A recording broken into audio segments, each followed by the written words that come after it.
നമസ്കാരം.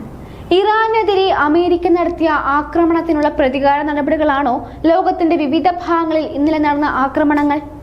സമൂഹ മാധ്യമങ്ങളിൽ നടക്കുന്ന ചർച്ച അതാണ്. സിറിയയിലും ഫ്രാൻസിലും അമേരിക്കയിലുമൊക്കെ നടന്ന ആക്രമണങ്ങൾ ഒരു ജനതയുടെ പ്രതികാരമാണെന്നാണ് ചിലർ വിലയിരുത്തുന്നത്. എന്നാൽ ഇതെല്ലാം തീവ്രവാദ ആക്രമണങ്ങളാണെന്നോ പ്രതികാര നടപടികളാണെന്നോ ഔദ്യോഗികമായി ഇതുവരെ സ്ഥിരീകരിച്ചിട്ടില്ല. ഈ ആക്രമണങ്ങൾക്ക് പുറകിലെ ഉദ്ദേശ ലക്ഷ്യങ്ങളും പുറത്തു വന്നിട്ടില്ല. തെക്കൻ ഫ്രാൻസിൽ നടന്ന ഞെട്ടിക്കുന്ന സംഭവത്തിൽ വിവാഹ ദിവസം തന്നെ വധു അജ്ഞാതരുടെ വെടിയേറ്റ് മരിച്ചു. മറ്റൊരാൾ കൂടി മരണമടങ്ങിയ ഈ സംഭവത്തിൽ ഒരു കുട്ടിക്ക് വെടിയേറ്റ് ഗുരുതരമായ പരിക്കുകളും പറ്റിയിട്ടുണ്ട്. ഇന്നലെ പ്രാദേശിക സമയം വൈകിട്ട് 4:30 മണിയോടെയായിരുന്നു ആക്രമണം നടന്നത്. വധുവും വരനും അവരുടെ കാറിൽ യാത്ര തിരിക്കാൻ തുടങ്ങിയപ്പോഴാണ് ഗോൾഫ് കാർട്ടിൽ മുഖംമൂടി ധരിച്ചെത്തിയ സംഘം ആക്രമിച്ചത്. ജീവൻ രക്ഷിക്കാനുള്ള ശ്രമത്തിൽ വരൻ കാർ പിന്നോട്ടെടുത്തപ്പോൾ അതിടിച്ച് അക്രമികളിൽ ഒരാൾ കൊല്ലപ്പെടുകയും ചെയ്തു. തെക്കൻ ഫ്രാൻസിലെ ഗോൾട്ടിലുള്ള വോക്കേസ് അവന്യൂവിൽ നടന്ന സംഭവത്തിൽ നവദമ്പതികൾക്കൊപ്പം കാറിലുണ്ടായിരുന്ന 13 വയസ്സുള്ള കുട്ടിക്കും വെടിയേറ്റു. വിവരമറിഞ്ഞ ഉടൻ തന്നെ എത്തിയ പോലീസ് സംഭവ സ്ഥലത്ത് നിന്ന് രക്ഷപ്പെട്ട മറ്റ് 3 അക്രമികൾക്കായുള്ള തിരച്ചിൽ ആരംഭിച്ചിട്ടുണ്ട്. മയക്കുമരുന്ന് കച്ചവടവുമായി ബന്ധപ്പെട്ട തർക്കങ്ങളാണ് കൊലപാതകത്തിന് കാരണമെന്നാണ് ചില പോലീസ് വൃത്തങ്ങൾ നൽകുന്ന സൂചന. മുൻകൂട്ടി ആസൂത്രണം ചെയ്ത കൊലപാതകമാണിതെന്നും പോലീസ് കരുതുന്നു. അതിനിടയിൽ മിഷിഗണിൽ ഒരു പള്ളിക്കുള്ളിൽ കുർബാന സമയത്ത് നടന്ന ആക്രമണത്തിൽ നിരവധി പേർക്ക് പരിക്കേറ്റു.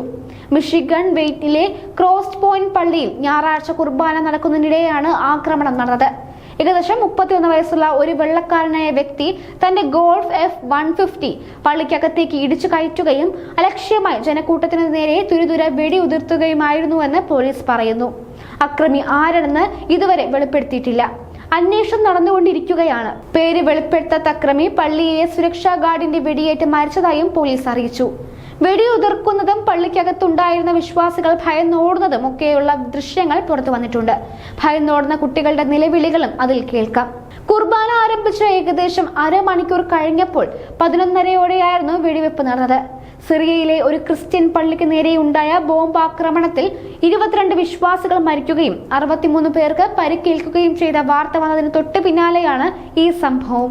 ഡമാസ്കസിനടുത്തുള്ള ഡ്വില്ലയിലെ മാർ ഏലിയാസ് പള്ളിയിലെത്തിയ അക്രമി ആദ്യം അവിടെ പ്രാർത്ഥനാ ചടങ്ങുകളിൽ ഏർപ്പെട്ടിരുന്ന വിശ്വാസികൾക്ക് നേരെ വെടിയുതിർക്കുകയായിരുന്നു. പിന്നീടായിരുന്നു തന്റെ നെഞ്ചിൽ ഘടിപ്പിച്ച സ്ഫോടക വസ്തു പൊട്ടിത്തെറിപ്പിച്ചത്.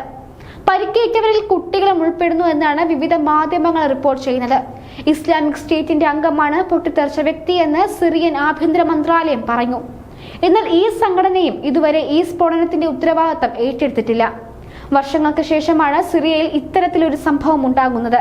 പുതിയ ഇസ്ലാമിക ഭരണകൂടം ന്യൂനപക്ഷങ്ങളുടെ വിശ്വാസമർജിക്കാൻ ശ്രമിക്കുന്നതിനിടെയാണ് ഇത്തരത്തിലൊരു സംഭവം എന്നത് ശ്രദ്ധേയമാണ്.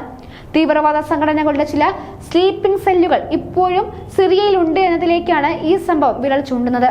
സ്ഥാനദൃഷ്ടനാക്കപ്പെട്ട മുൻ പ്രസിഡന്റ് ബാഷർ അൽ അസദിന്റെ അടുത്ത ബന്ധുവായ വാസിം അൽ അസദിനെ സിറിയൻ സുരക്ഷാ സൈന്യം അറസ്റ്റ് ചെയ്ത് 24 മണിക്കൂർ കഴിഞ്ഞപ്പോഴാണ് ഈ ആക്രമണം ഉണ്ടായതെന്നതും ശ്രദ്ധിക്കേണ്ട കാര്യം തന്നെയാണ്. അക്രമിക്കൊപ്പം മറ്റ് 2 പേർ കൂടി ഉണ്ടായിരുന്നതായും അവർ ഓടി രക്ഷപ്പെട്ടതായും ദൃക്സാക്ഷികൾ പറയുന്നു.